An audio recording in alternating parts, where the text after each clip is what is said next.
don't even know how to begin this. Griffin, do you want to start? Do I start? Yeah, I'm more than happy to start. It's Thursday, February 9th.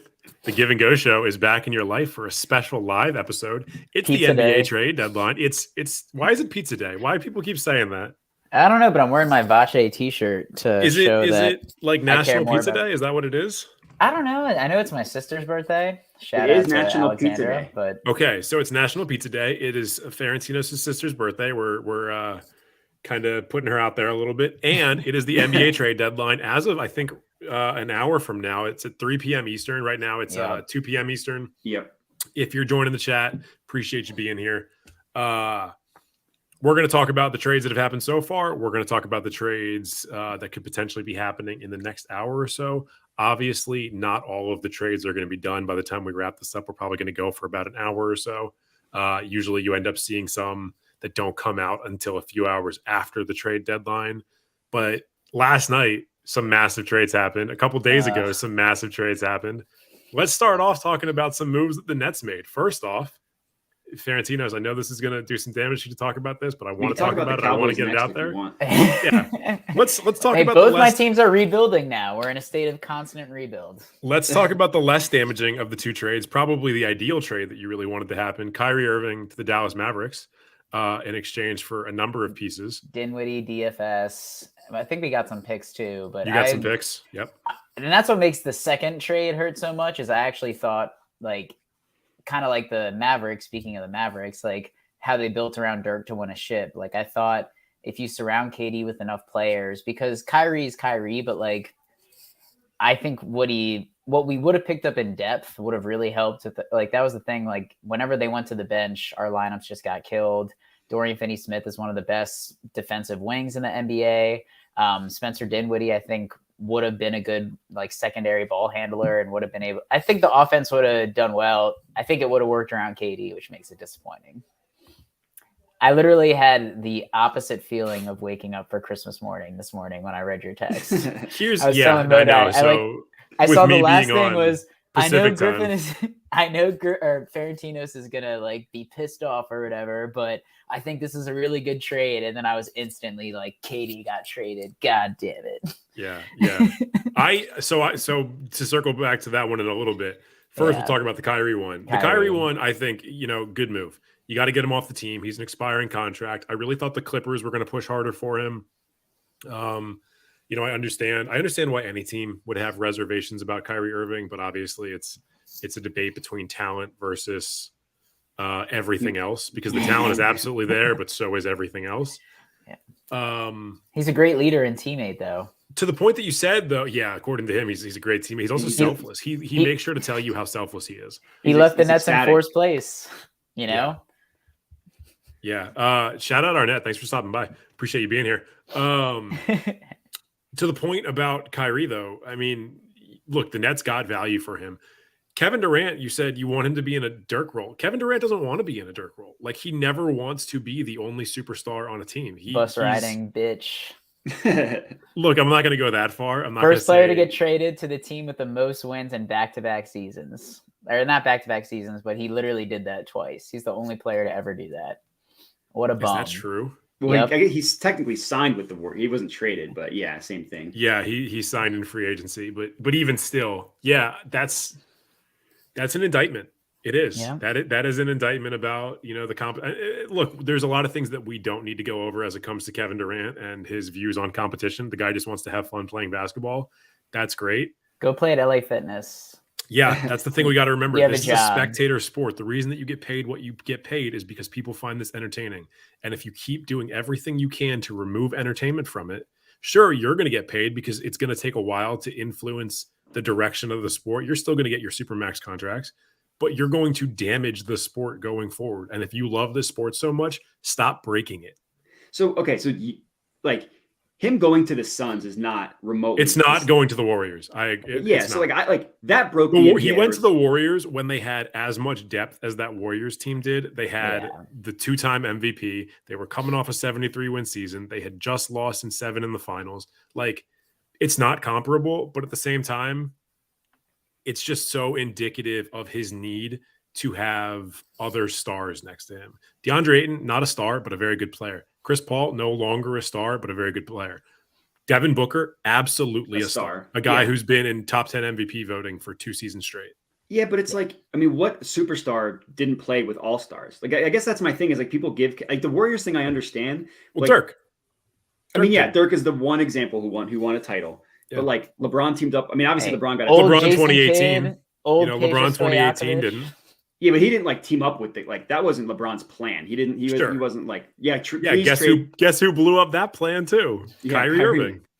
But like every single superstar that's ever like Dirk is like the outlier, clearly the outlier. Like Giannis, I don't know if you want to call Chris Middleton and Drew Holiday superstars, but Chris Middleton is an all-star because Giannis puts him in a position to be an all-star. I think he'd probably be a fringe all-star without Giannis, one of those guys who gets 2 or 3 selections. Yeah. But he's not like a guy who you look at and you're like, this is a guy who can lead a team to a second round exit or something like that. I mean, I agree. Like all teams need it. Like every great player has played with all stars. Like that's just reality, like Jordan and Pippen. But like there's obviously one that takes the crown and takes more of the spotlight, and then some revisionist history kicks in.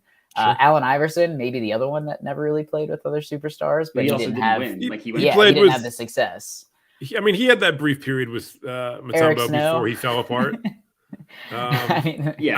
Look, AI definitely a good example of someone who never won. Like I think it's more damaging to your career to never win than it is to win with superstars.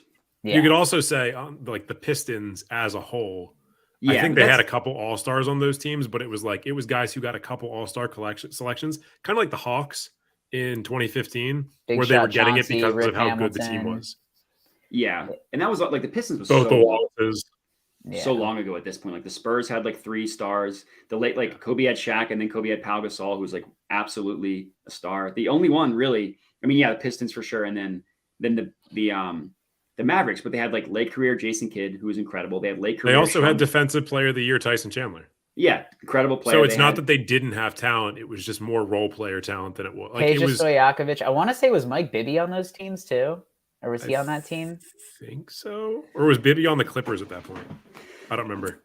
I don't know. I know there was like a long time ago. Looking at that Mavs, Jason Terry, like looking at those Mavs teams. Yeah. It's like really kind of funny to see. Like, like you wouldn't think it at the time, but like he did have a lot of players around him. But it was clearly Dirk just like going nuclear and not missing a shot, just for sure, being amazing. For sure. That word is pronounced nuclear, but it's fine. We'll move on. It's just frustrating though because I guess.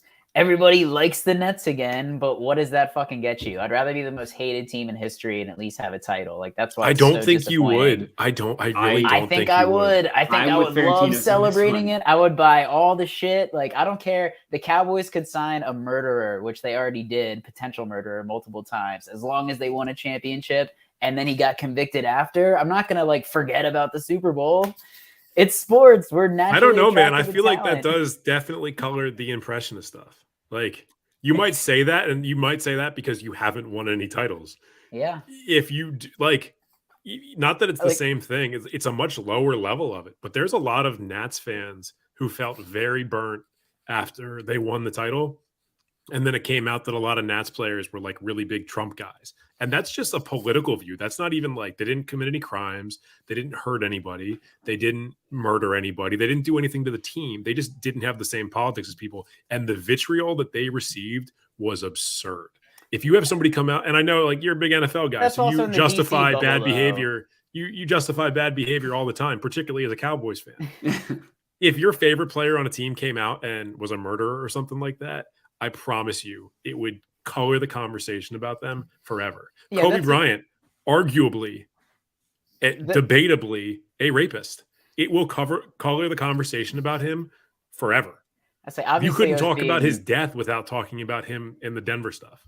I mean, like, obviously I was exaggerating. Like, you know, if someone was a murderer, I'm not going to support them. But at the same time, I don't know. I feel like you said you would. Well, good thing people aren't like tweeting our quotes from this Give and Go show and putting it online. But that's the goal. That's the dream. No, but I mean, I just think like as toxic as everyone was, if we had won a championship, I still think it would have changed things. Like the whole front office. Kyrie said, and going back to Kyrie, he said in year 1 that he was planning on leaving the Nets. Like just now saying that. He only played like 20 games in his first season, by the way. And it's a COVID year. Like, he's such a liar. Like when it comes to everything. Year 1, I thought year 1 was the year where it was like him and Karis LeVert and all those guys. Yeah, that was the KD and Kyrie signed together, and then it was the bubble. But Kyrie didn't. But KD was still hurt, right? We paid him to rehab. Right. You're welcome, Kevin Durant. Like again, ungrateful piece of shit, in my opinion. Like we literally paid him to rehab, hired the coaches he wanted, traded away our depth to get James Harden to form this super team. Like as much as you want to say, oh, the owners like let KD down by not signing Kyrie to a big contract. It's like they literally put up with everything he wanted to put them in place to win, sign through 2026, and then just dips. Like, yeah, I think that's bullshit. That's what I'm saying. I don't know why you would. If I was a billionaire, I'd be like, you want to sit out 3 years? Fine, sit out 3 years, literally retire, and like that's what I would force them to do. It's just yeah, but I mean, like you're Joe Tsai, you want to see your team succeed or whatever. Like at that point, you're damaging your own. Not even like I mean, obviously the team's going to make money no matter what. It's impossible for an NBA team to not make money. But like if I was an NBA team owner, and I'm one of 30 or 32 people on earth that own an NBA team, like I would like my team to be a good product. I would like to have people in the stadium cheering every single night. Like that, and me it makes personally. Money. Like the Warriors, like literally they're the most valuable franchise now. And 10 years ago? Oh, I guess 10 years ago is getting close to when they came up to be the Warriors, but like they were a nobody before that. Jason Richardson was like the best player that I remember as a kid from the Warriors, and that's because of the dunk contest. Yeah, Baron Davis was nice too, but I feel like he played for Charlotte too. Baron Davis played for everybody. He played for everybody, but Baron Davis was everywhere. Yeah, like 7 trades have happened since we started the live stream. Oh, let's go. Yeah. Let's get back to talking about some trades. Where did John Wall go? Wall to the Rockets. What? Back to the Rockets. Eric Gordon to the Clippers. Okay. He wanted out badly. Yeah, that makes sense. And then, hold on, there's one more that I missed. I see the Lakers are interested in Mo Bamba. They're going to learn very quickly that Mo Bamba is not good at basketball. Okay, I haven't seen that. Luke Kennard goes to the Grizzlies. Danny Green to the Rockets. And then right before Bay for James. Yeah, that was the one. James Wiseman went to the Hawks. Sadiq Bey went also to the Hawks, and the Warriors got picks, second-round picks. Yeah, because they didn't want Sadiq Bey anyways. So they got rid of Hawks got Bey, Pistons got Wiseman, and Warriors got 5 second-round picks. The Warriors get 5 picks for Bey. The Warriors are not getting Sadiq Bey, but they traded Wiseman for him, and then they redirected him to Detroit. Or no, they're both going to the Hawks, Pistons. Or Pistons. Wait, I'm confused. Wiseman's going to the Pistons. Bey's going to the Pistons. The Warriors are getting Bey is going to the Hawks, and the Warriors are getting 5 second-round picks. I don't necessarily understand why they even really did it that way. Like, I guess Detroit thinks that Wiseman is a development project and that they can like fix him. But like, why not just trade Sadiq Bey for those picks and try and find a guy who's just as good as James Wiseman? Because Wiseman's not good. Yeah, and then it was Dario to the Thunder for Darius Bazley. That was another one that the Suns made. Mm-hmm. Yeah. And did you guys see Bones Highland to the Clippers as well for 2 second-round picks? That was another one. So they got Bones and they got Eric Gordon. Yeah. Okay. Let's go through a couple of these. Obviously, we talked about the Kyrie aspect of it. Let's talk about the Durant aspect of it now. Durant to the Suns for a ton of players, a ton of picks. It was Durant and TJ Warren to the Suns. I hated losing TJ McCall Bridges. They got Cam Johnson. They got Jay Crowder, who was then redirected to the Bucks for 5 second-round picks. And the Nets got 4 unprotected firsts and a 2028 pick swap. They got an absolute load of prospects and potential prospects for Kevin Durant, a player who has kind of been 1 foot out the door his entire time there. You could have a lot worse deals. There are a lot worse deals out there. It's just that first year. Then everything went wrong after that first year with the Nets. Back-to-back years of injuries too. His like big toe is like an inch back, and everything is different. Yeah. I mean, you two of your big three, we're talking about Kyrie, Durant, Harden, had an existing injury history, like a pretty troubling one. And then James Harden didn't have an injury history, but Until that because year. of the way things ended with the Rockets and because of how hard he had to carry that Nets team without the other two injured guys, he developed an injury history.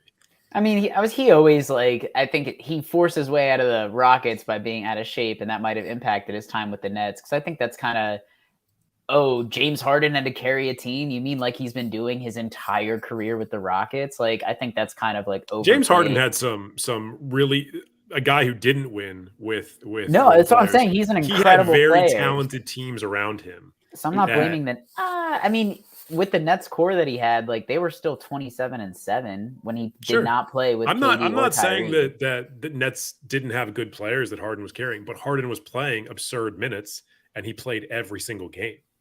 But that first year with the Net, like when the year he got traded, he was like he was the injury problem that first year because like Frantino said he showed up out of shape.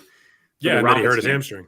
Then he had hammy injuries the entire year. So he and then he came back too early. But that's the big problem is that he rushed himself back early because he wanted to play in the playoffs.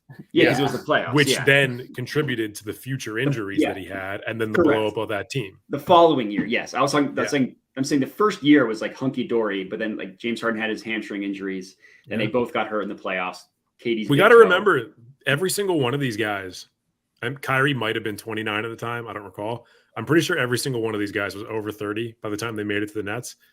I know we talk about the way LeBron's doing stuff. Obviously, in sports generally, older players are lasting longer than they used to.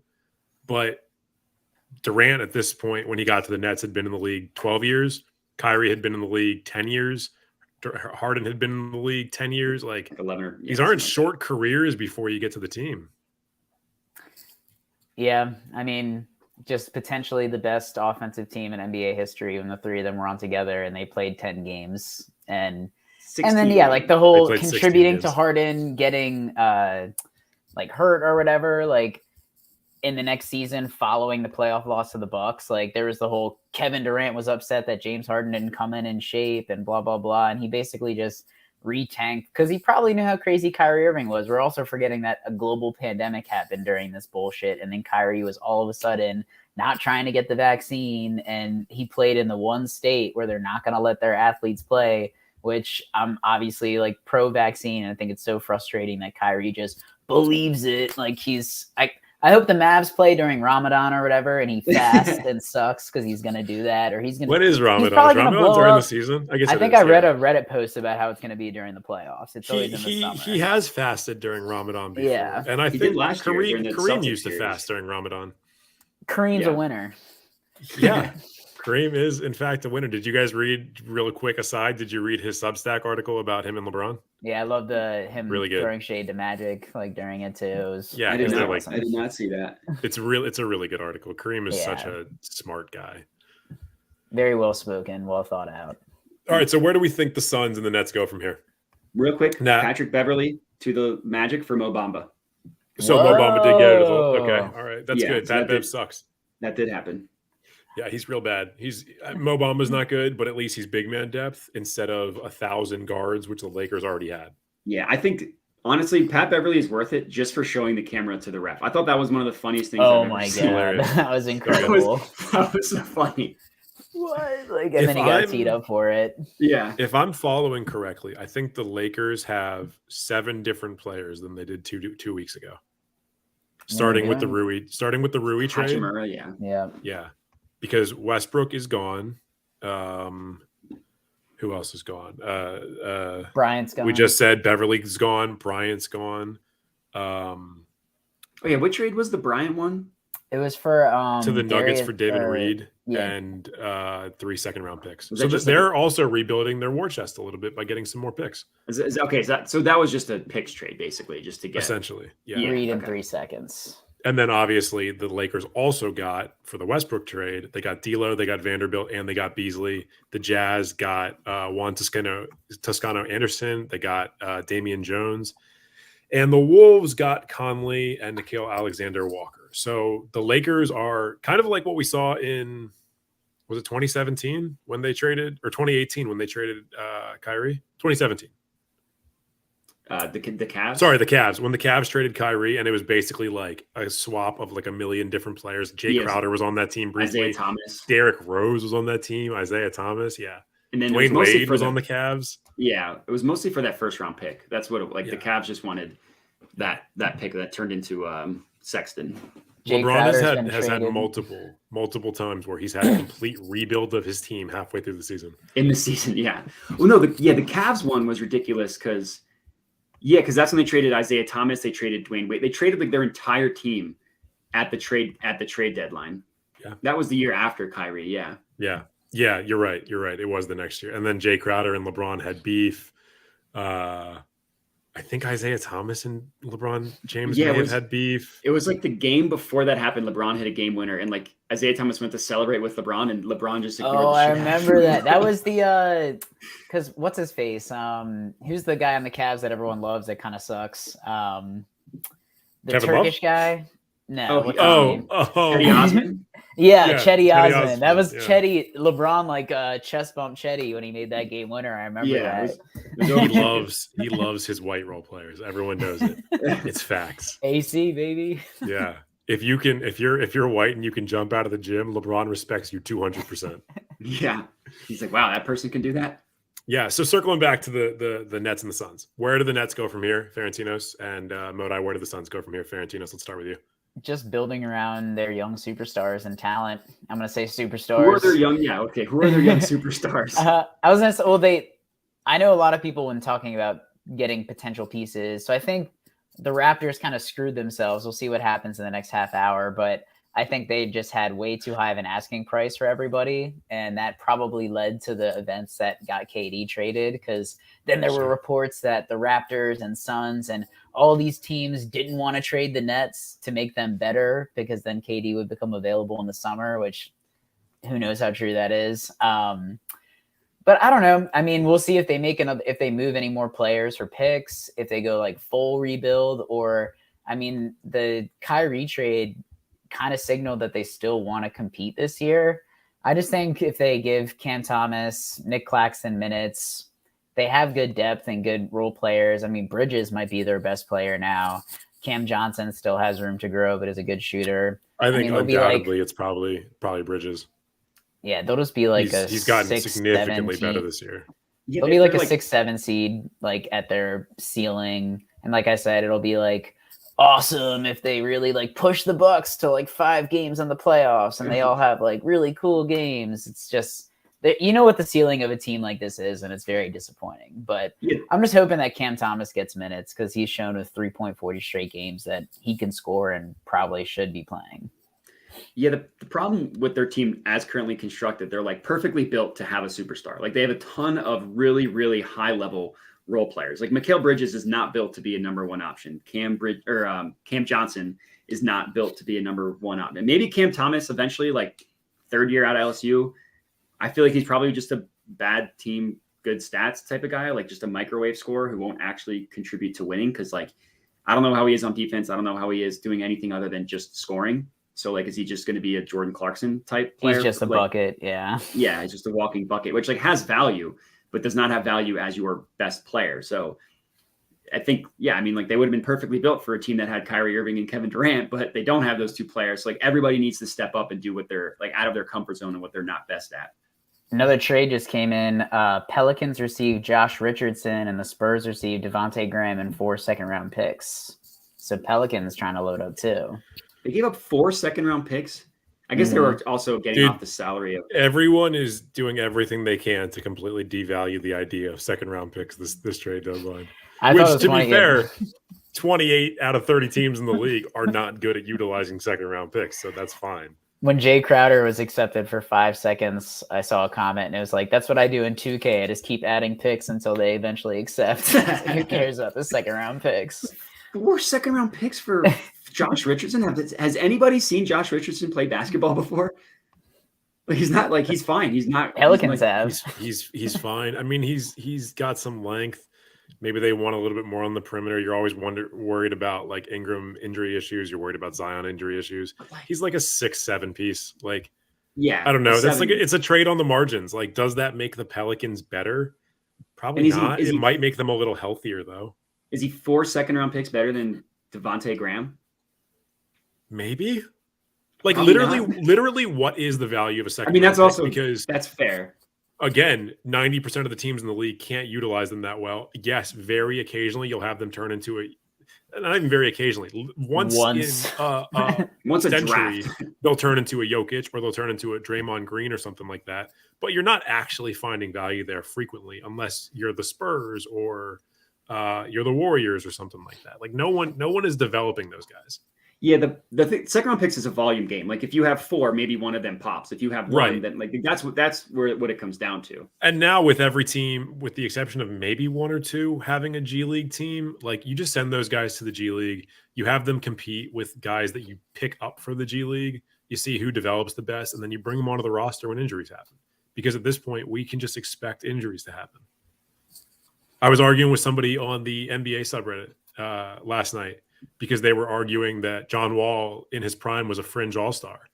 And I was like, first off, fuck your family. He was a 5-time straight all-star. Yeah, he was an all-NBA player. He was also an all-defense player. And John Wall and that starting unit that they had in 2017, which I've talked about before, they were a top 3 net rating in the NBA. The issue was not with the Wizards starting unit. The issue was with how the Wizards built teams and the fact that they had no bench. But if they had second-round picks that they could have developed, if they were the team that could develop second-round picks, they would have potentially had other guys that they could have slotted into that rotation instead of being 7 deep for an entire 82-game season. Yeah. Like, there was no depth whatsoever. It's like a lot of teams that are cheap like the Wizards use second round. They just sell them. Like, they just literally take money for... Which is honestly so stupid because they're already on incredibly low contract deals that you're going to have more value by just drafting those guys and stashing them if you need to. Like, what are you selling? You're selling them for $500,000. Literally, cash. You run a multi-billion-dollar franchise. What are you doing? We got to pay Ben Simmons. And Ben Simmons is whoever his girlfriend is that week. Ben Simmons, the worst contract in the NBA, according to literally the worst contract. Zach Lowe and Windhorst. Yeah. Which I think that development is interesting. I mean, half of the stuff you could just throw out there, and then if you're right, you're right. But his whole like Kyrie was interested in going to Phoenix. Like, I'm very shocked that the Mavs did what they did to get Kyrie with no guarantees. Because who knows what he's going to do? I think it's an intensely stupid decision. Yeah, I hope Luka goes to the Nets. This is the okay, of course you do. We already talked about this. I think it's the definition of here's a team that could be just a regular season flamethrower and has such an insane cap on their abilities in the postseason because they got rid of the depth around them. There's no defense. Yeah.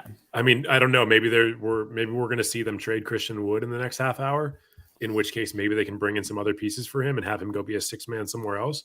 But like, great, Mavs, you're going to score 140 points per game. You're going to give up 150. Like, we've seen this before with high-powered offense teams. It doesn't work. Yeah, it's like no, go ahead. I was just going to say the only team that I could think about that has like the most high-powered offense was the Warriors, but they also had an incredible defense. Their defense was always number one. Yeah, I mean, Klay Thompson was one of the best wing defenders. Draymond Green was a consistent defensive player of the year potential.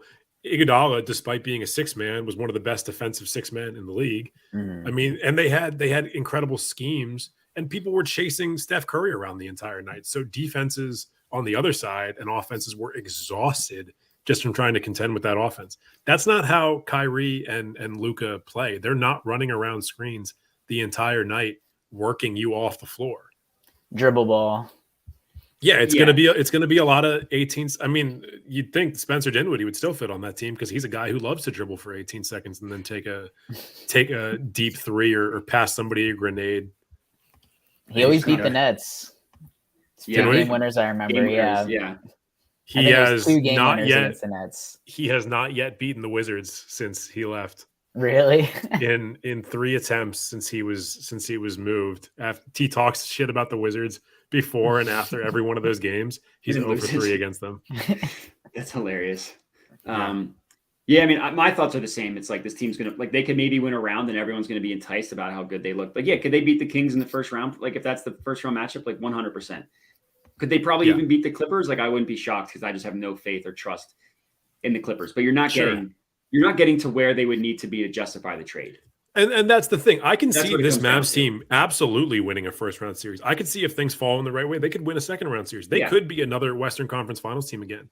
But it just feels like there's a hard cap on how far they can go because eventually they're going to run up to a team that's balanced and has a defense that is going to make everyone who's not named Luka Doncic feel like shit the entire game. And they're going to get blown out in those games.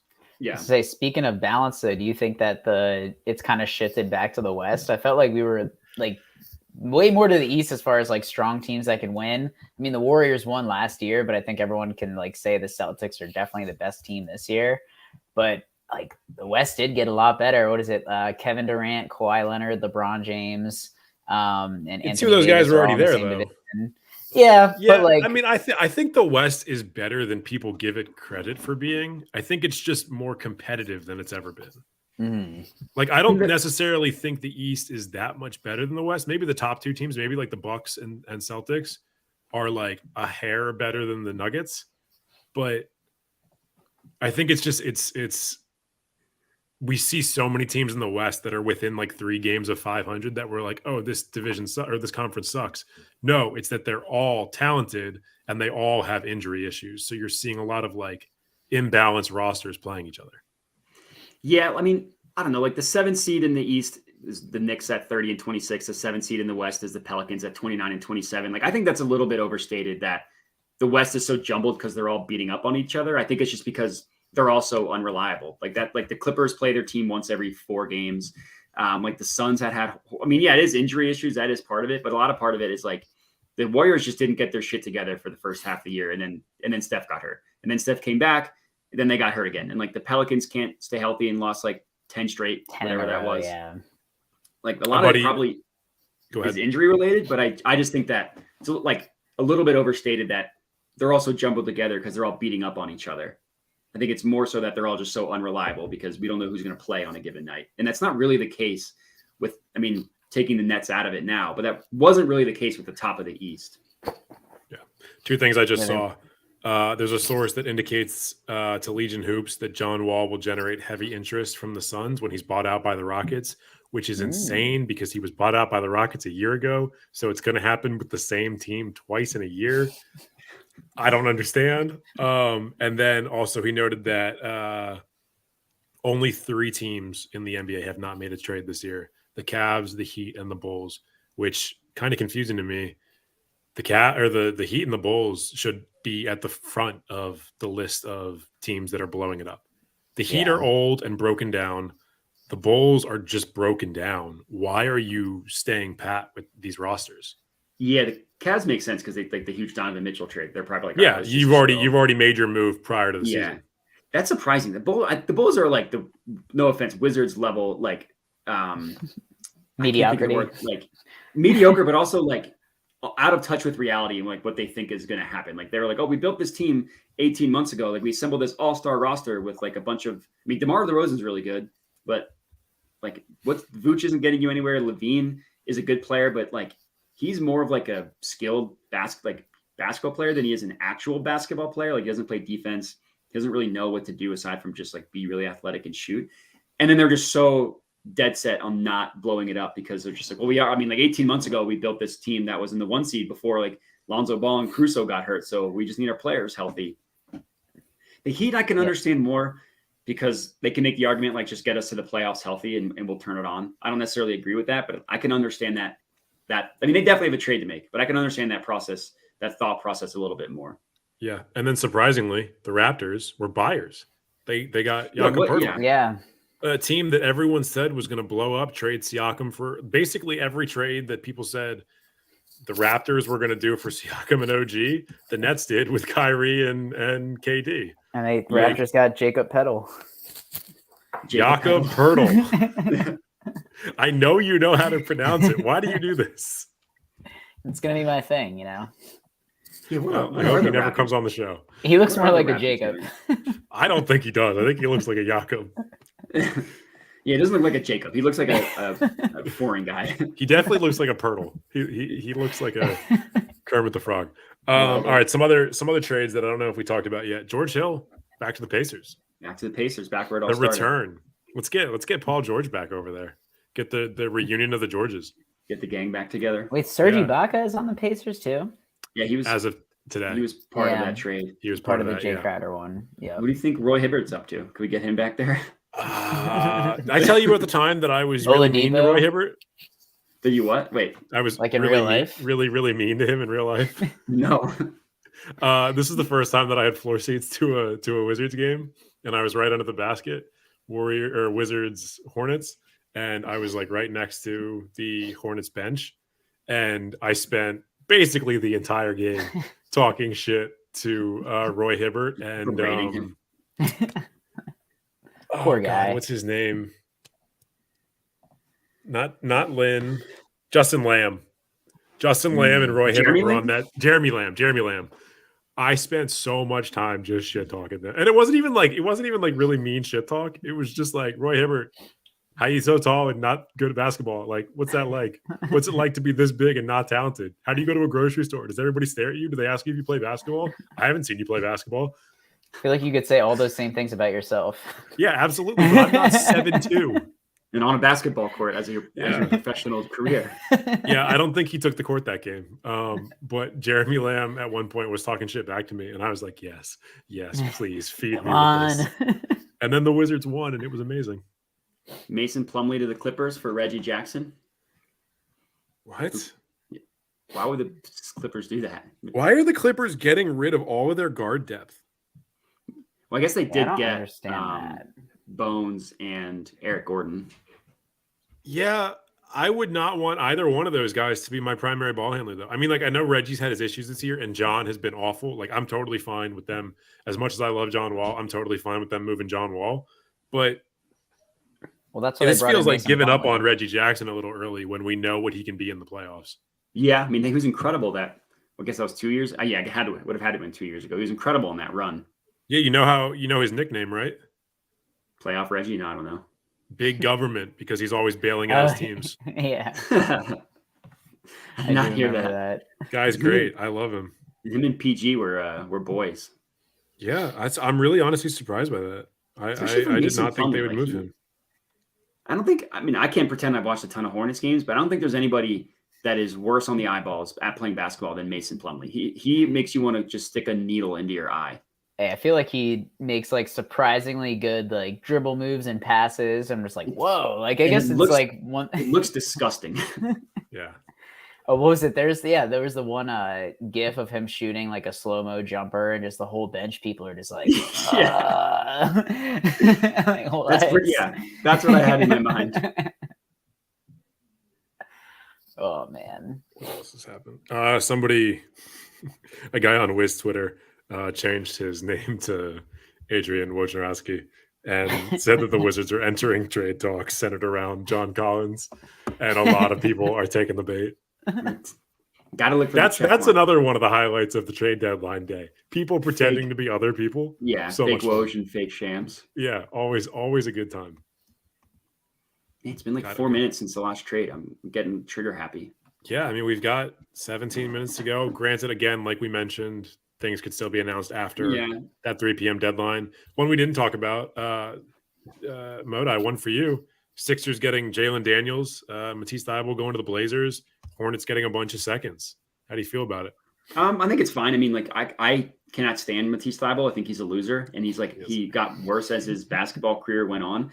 And I mean, I can't pretend I know that much about Jalen McDaniels. What Twitter told me is that he's better than Matisse Thybulle, and they gave up like the better value second round pick, but they gave up one and they got 2 back. So I think does this move really move the needle in any way, shape, or form? Probably not. They probably got a little bit better, even though like the whole purpose of it was to just dodge the tax, which I think is the lamest thing in the world, that like that was your primary goal, not to like upgrade backup center. Yeah, so it's like the Nets save $100 million in taxes. I'm like, oh man, that's huge. That's exactly what I was looking forward. Yeah. To be fair, and I'm not defending the billionaires or anything like that. particularly NBA billionaires obviously have money that go fuck themselves. But there is value in resetting that tax line so you don't end up. Granted, having a championship team is better, but like no one wants to be in the position the Warriors are in, where the repeater tax has them paying $250 million. Like that's so much money for a team that might be a first round exit. Well, the Warriors are making that because of how good their team is. Sure, and because of where they're located, which you would probably also do in New York. But let's say like OKC had a $250 million tax bill, they're not making that back. Yeah, like, of course. But they're but they also don't have Steph Curry. Like it kind of comes both ways. Like you're not going to be in the repeater tax if you don't have good players. So it's kind of like there are two sides to it. And like again, I don't really think like the Sixers didn't get worse, so I'm not really that up in arms. I just think it's lame that was their like number one goal was how can we get below the tax when they're like the right now like the poster child of like the team that's good enough but a consistent loser, especially after what happened last night. Like you played the corpse of the Celtics and just got like essentially shit pumped. Like the score. I mean, I didn't watch a ton of it because I was out, but the game wasn't really as close as the score indicated. Did you see what Blake Griffin said afterwards? Of course, yeah, that I did see. I'm sure that just. I mean, obviously you agree with him. Yeah, it was funny because he also, I'm sure, hates Doc from their Clipper days. Yeah, well, that seemed to be probably what brought that on is his beef with Doc. Doc traded him to Detroit. Yeah. Yeah, so I mean, I don't think it doesn't really move. Like if the Sixers want to call it a 4% chance of winning the title, it went up to 4.1. Is probably how I would categorize the trade. I'd be disappointed if that's all they do, but that's also what it seems like. There's been no other rumors that they're like trying to work out a trade for this player. Yeah, I'm just curious to see if the Raptors move any of their big players that was all the hype before, like Van Fleet, OG, or Siakam. Like, who wants Van Fleet though? I mean, I guess the Clippers could still be in contention for him. But then they already, I mean, they got Eric Gordon. It looks like they've been making moves to get guards, but trade them away. I don't know. They still need a true point guard. Like Eric Gordon's a shooting guard. Bones Highland is like a 6-man flamethrower type point guard, not a true point guard. Like that's but a guy who also thinks that he thinks that he should have the ball all the time. Yeah, you can't have him on the floor with Kawhi and PG. If they wanted him to run the second unit, like I think that's fine. I've always liked Bones. There's apparently a Pat Bev reunion potentially underway in Minnesota as well. Multiple teams interested in Bev for a playoff push. Not sure they've watched him play basketball this year, but that's okay. After what he did winning the play-in, he's a legend there. Like I don't think they care. Yeah, I mean, look, play-in champs, right? Exactly. So I could actually see one that might not have shaken the radar, but I think will be a big impact to their team. I could see Mike Conley making the Wolves a lot better. I feel like he just I mean that was better than D'Lo. That was the impetus behind that trade. I think is that he has existing chemistry with Gobert, and look, D'Lo has chemistry with nobody. Like it's the sad reality of the way his game works. When he's hot, he's fucking hot. But when he cold, misses, he's a chucker. He makes everybody else worse on the team. He's bad on defense. He has no lateral movement. He's not athletic. Like Mike Conley, also not athletic because he's 1,000 years old, but he knows how to run a pick and roll. Hey, he's still putting up 10 and 7 as like a true point guard. I mean, that's the thing. Like, I feel like just as a facilitator and like he's always on good teams. I don't think he's ever been on a really bad team. Like if I have Anthony Edwards and Karl Anthony Towns on my team as my primary 1 and 2 option, D'Angelo Russell is the most redundant waste of space. It's like putting Westbrook on that team. It doesn't make sense. I'd rather have Anthony Edwards shoot every one of those shots exactly that. Absolutely, and even chucking up. Look, even if they lose games with Anthony Edwards taking all those shots, he's going to develop. The kid's like 22. Like that's where you want him to be. Yeah, having him with someone like D'Lo is a net negative for his development. Like makes him actively worse and probably mad. So good for Jared. Yeah, I mean, who knows? Because it's kind of like with the Nets. It's still the Timberwolves, so. We'll see. We'll see if it's good for Jared. Because if it's bad for Jared, then it's 5 more years of Gobert. The Nets can move some money around, get rid of some wings. I mean, they could. And then they could get Gobert. They could be a landing spot for a superstar, like maybe a Kevin Durant. Yeah. I remember when the Wizards were moving things around so they could be a landing spot for Kevin Durant, and instead we got Jan Mahimi, Jason Smith, and someone else who was bad at basketball, Andrew Nicholson. That 20 was that 20. That was that 2016 year was or 27. Whenever the cap spike year, the most insane contract, like the Luol Deng, the Jan Mahimi, the Chandler Parsons, some of the most obscene contracts in the world. Who was the big man that went to the Lakers? I was just thinking that the guy was on the Cavs. Yeah. God, what was his name? I know exactly. They paid him so much money. Tristan Thompson? So bad. No, Tristan Thompson got it because of the finals performance. No, he was a white guy, big white guy. I know exactly who you're talking about. Oh, Cavs he was on that team in 2015, right? Yeah, he was on the team during the title run where the first title run, where everybody else got hurt. Yeah, like he played. What's his name? Fucking Australian played. Timothy Mozgov. Andrew Bogut. Mozgov. The Mozgov. Oh, Mozgov. Yeah, Mozgov. God, that was so long. It honestly feels like Timothy.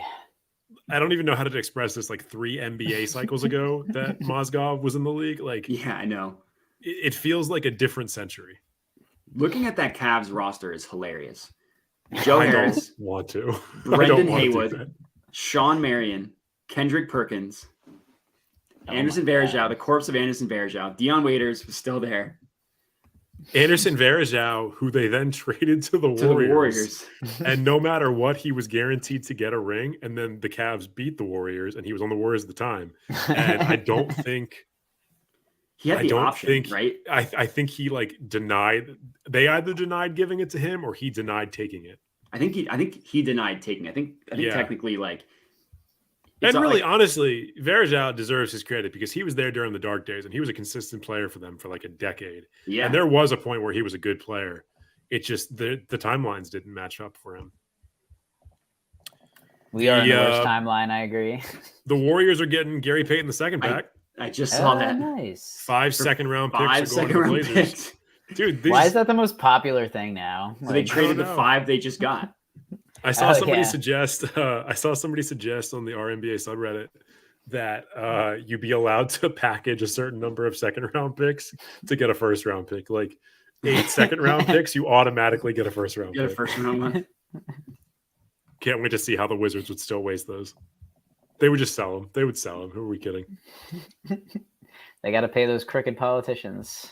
And the Atlanta Hawks are planning on keeping John Collins, according to Chris Haynes. The 2 things that will never change: Dame reinforcing that he is staying with the Trailblazers, and John Collins being on the trade block and not getting traded. John Collins visibly wanting to be traded to a different team. The Hawks visibly wanting to trade him to another team. And other teams visibly wanting him. And then him staying on the Hawks. It doesn't make any sense. The Dame thing, like someone tweeted last night, like, be prepared for a Dame, like a Chris Haynes tweet about Dame staying in Portland. And then like clockwork, the next morning it came out. It was so funny. Man, it would have been fun if KD went to Portland.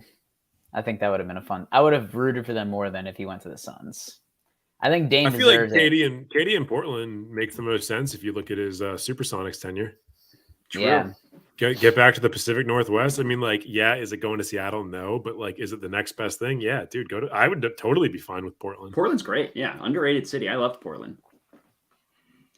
Got a great food truck scene. Yeah, not everyone has to go to the Pacific Southwest. Not everybody can be me.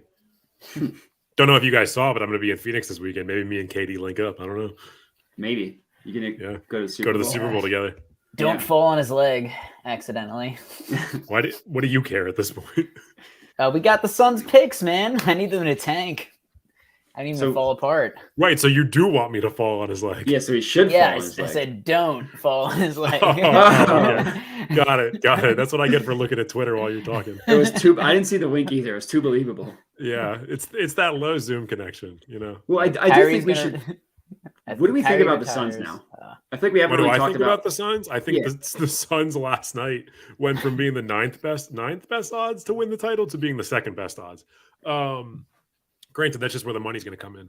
I don't know. I mean, just giving look, if Booker DeAndre Ayton can get out of his own way and can get over his bullshit that he has with the coaches and with Chris Paul, one of the best defensive centers in the game. Chris Paul, play like you're 37 again instead of 38. Like literally just have that one year back. Yeah. Devin Booker, if you come back healthy, Kevin Durant, you come back healthy.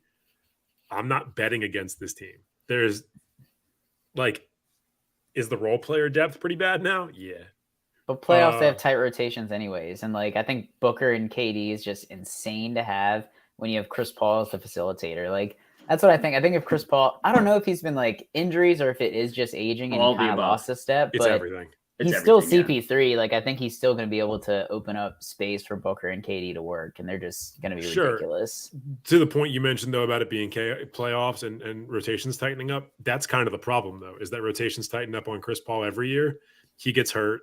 They don't have a good enough backup guard. I mean, like, they had that 1 year of campaign being really good, but he's not good anymore.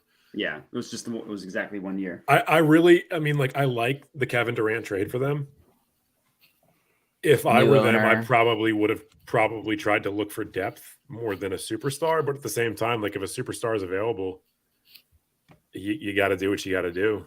Contractually, he wasn't, but who's even left on the Suns? Like Jay Crowder obviously was never there, but like they don't have Mikal, they don't have Jay Crowder, they don't have Cam Johnson. I guess they just traded for Darius Baisley.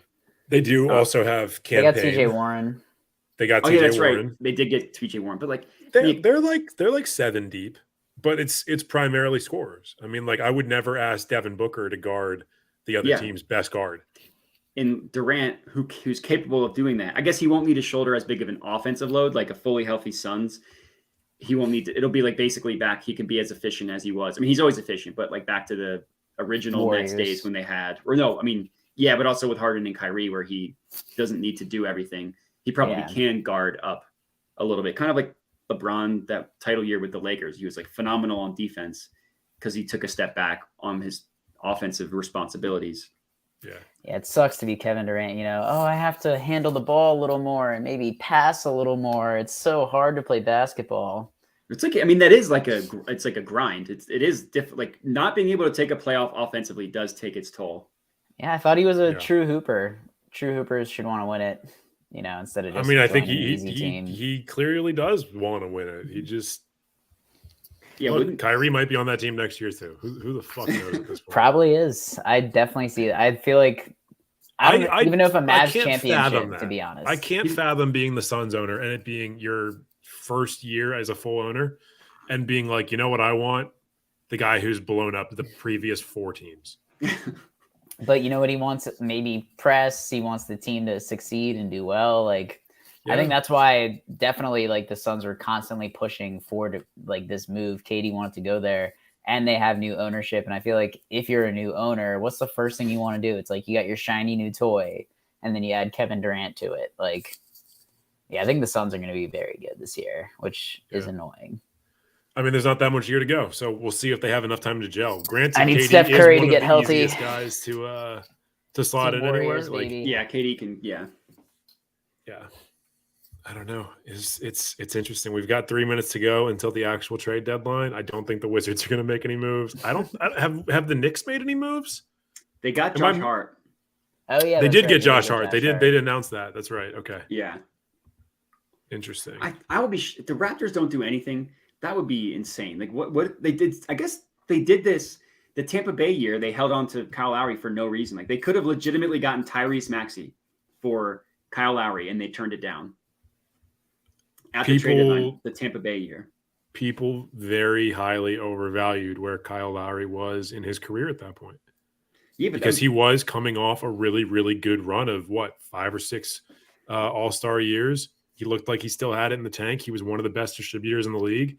And when his body fell apart, it fell apart bad. And it not only did it fall apart, but it revealed those character issues that Kyle Lowry had earlier in his career, where he was getting pissed off at his coaches, getting pissed off at his teammates, not working out hard, not staying in shape. It's the curse of the thickness.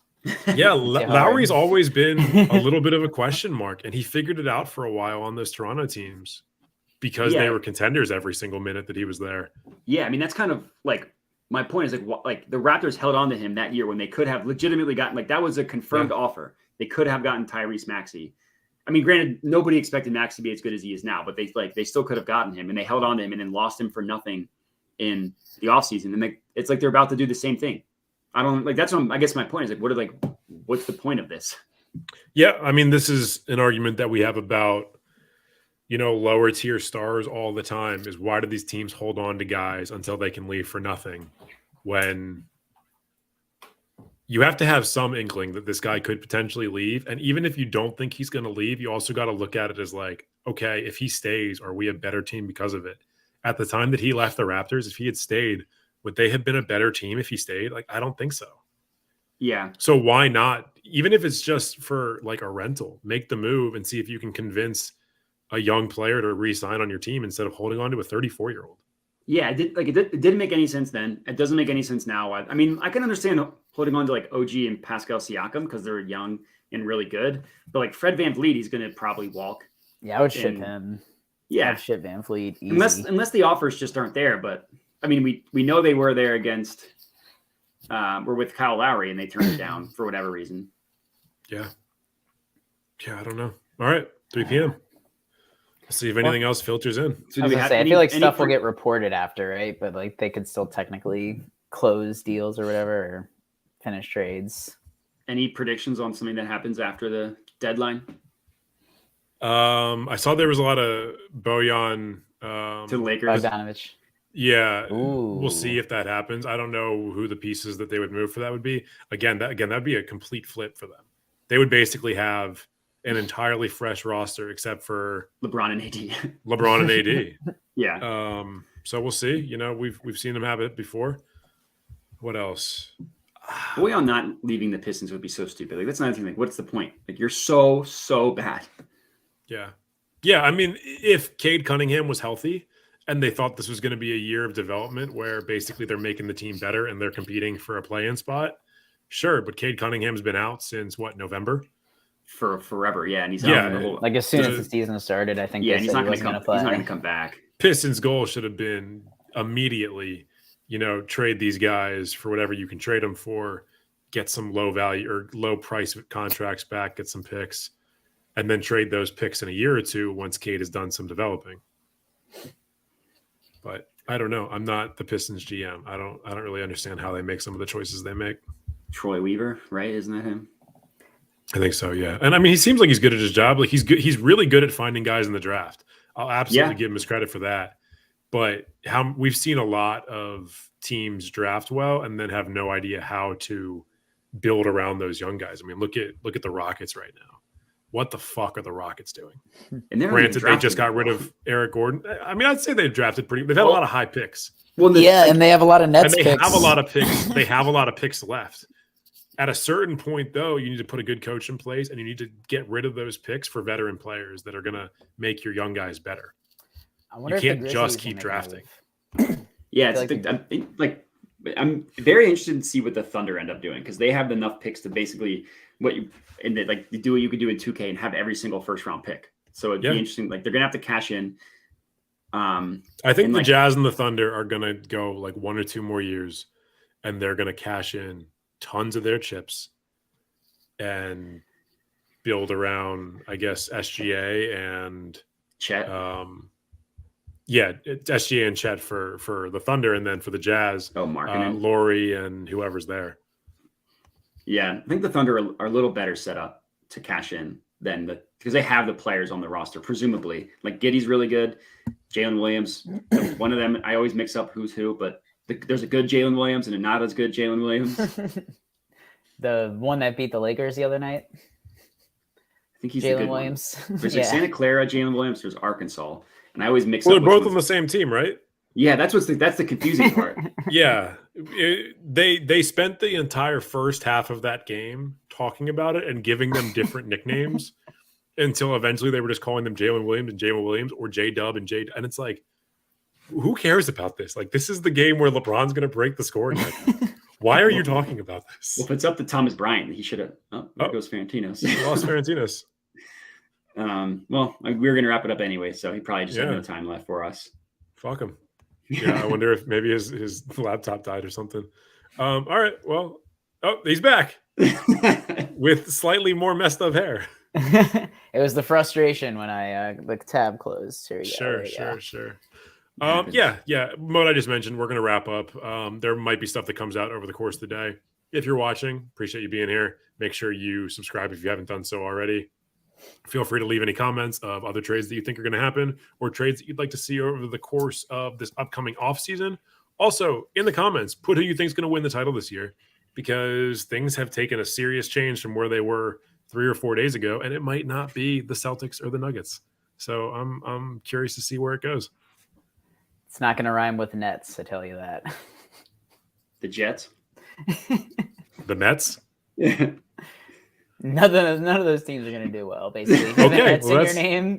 The Mets might do well. I'm going to hate it, but the Mets might do well. All right. No, they're going to disappoint every year. Appreciate y'all tuning in to this live iteration of the Give and Go show, and we will see you next week. Peace.